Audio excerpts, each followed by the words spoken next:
ही Panasonic कंपनीची washing machine आहे.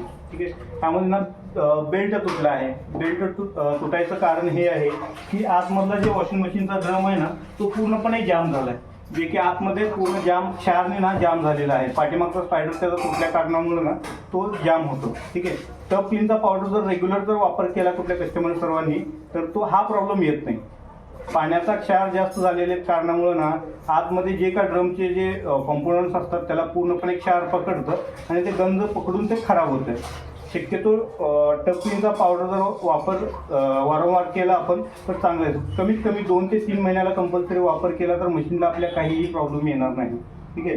आता यांना आपण कस्टमरला नवीन घेण्याचं सजेशन दिलेलं आहे. कारण हे आहे की त्यांची बॉडी सुद्धा सडलेली आहे. ठीक आहे. आपण आता जर समजा ड्रमचं काम केलं तर त्यानंतर परत आपल्याला त्यांच्या काही दिवसानंतर त्यांना बॉडीचा प्रॉब्लेम येतो.